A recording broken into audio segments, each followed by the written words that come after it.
Baik, Assalamualaikum warahmatullahi wabarakatuh. Anak-anakku yang saya cintai, hari ini kita akan melanjutkan pembelajaran tema 2, yaitu persatuan dalam perbedaan, subtema 1, rukun dalam perbedaan. Oke. Minggu kemarin anak-anak sudah belajar cara adaptasi tumbuhan, yaitu mata pelajaran IPA. Anak-anak juga sudah mempelajari mata pelajaran IPS tentang proklamasi, tentang peristiwa-peristiwa setelah maupun sebelum proklamasi, maupun peristiwa-peristiwa untuk mempertahankan kemerdekaan, seperti peristiwa pertempuran 10 November. Hari ini anak-anak akan melanjutkan pelajaran IPA, yaitu tentang cara tumbuhan melindungi diri. Setelah belajar IPA ini, anak-anak akan memahami bagaimana cara tumbuhan melindungi diri. Seperti yang kita ketahui bahwa tumbuhan juga harus melindungi diri. Selain hewan, tumbuhan juga harus melindungi diri. Apa tujuannya? Kok melindungi diri? Supaya tumbuhan tersebut tidak rusak, tidak mati karena serangan mangsa. Ini ada contoh gambar dari bunga mawar. Bunga mawar memiliki duri. Tujuannya apa? Untuk melindungi diri, agar tidak terkena serangan. Ini juga ada tumbuhan jagung. Tumbuhan jagung memiliki rambut halus pada tanamannya itu, itu untuk melindungi dirinya, agar tidak mudah mati. Tumbuhan nanas juga begitu, memiliki duri seperti pohon mawar tadi, Nah, ini ada juga tumbuhan karet, cara melindungi diri dengan cara mengeluarkan getah, getah yang dapat menempel jika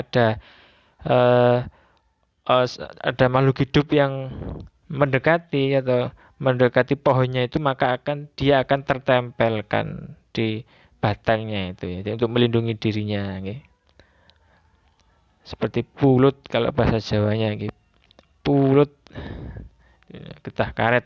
Ini ada juga tanaman kecubung, dengan mengeluarkan racun, Nah, itu.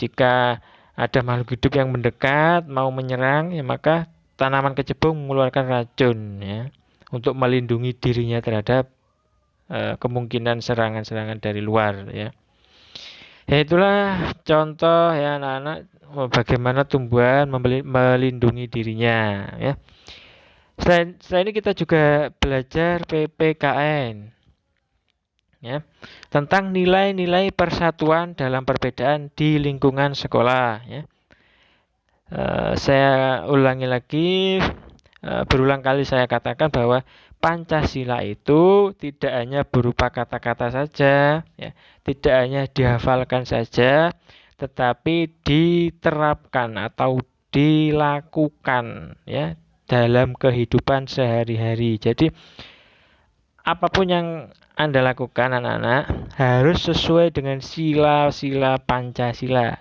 tidak boleh melenceng. Contoh ada sila ketiga Persatuan Indonesia. Jadi anak-anak harus melakukan sikap persatuan. Bagaimana itu?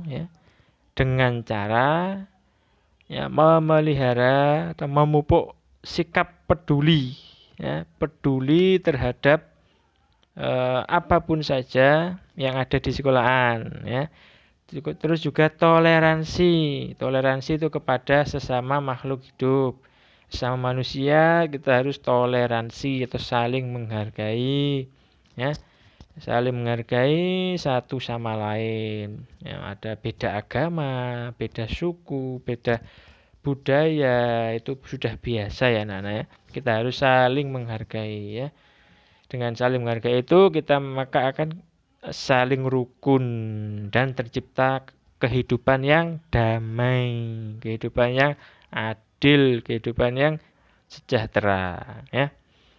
Ini contoh nilai persatuan di lingkungan sekolah. Manfaatnya apa? Nilai persatuan itu tentu ada manfaatnya anak-anak. Oke. Yang pertama, ya, ini manfaatnya dapat saling membantu jika ada pelajaran yang tidak mengerti, ya.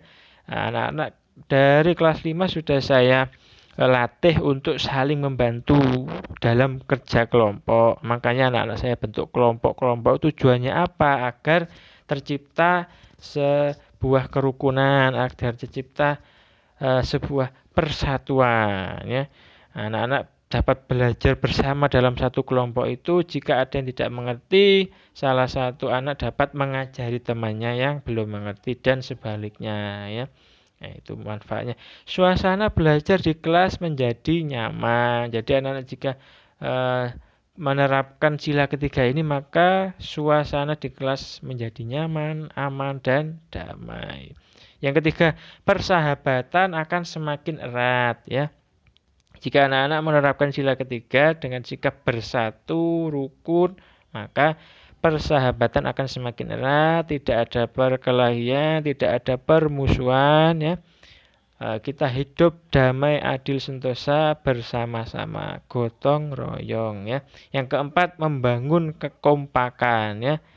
Semakin kompak, semakin bagus. Ya, semakin kompak, semakin bagus.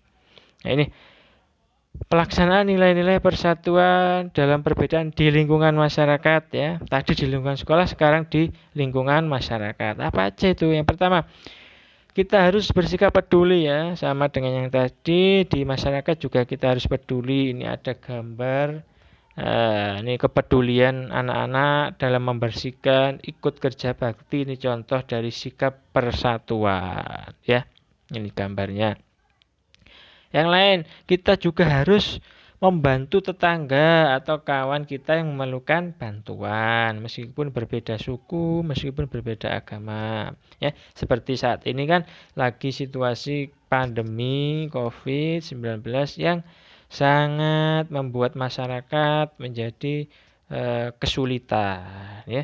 Maka kita yang mempunyai rezeki lebih, kita harus membantu tetangga kita, teman kita, saudara kita, agar tetap, ya, bisa sehat, ya, tetap bisa makan walaupun kondisinya seperti ini, ya. Kita harus saling membantu, ya. Yang terakhir, kita juga harus bersikap toleran di lingkungan masyarakat, ya. Seperti anak-anak ketahui, masyarakat kan begitu luas, ya. Ada tetangga, ya, ada dusun, ya, ada desa, itu kan semakin luas, ada kabupaten, ada provinsi, ada negara, itu, ya. Maka di dalam kehidupan itu juga sangat beragam anak-anak, ya.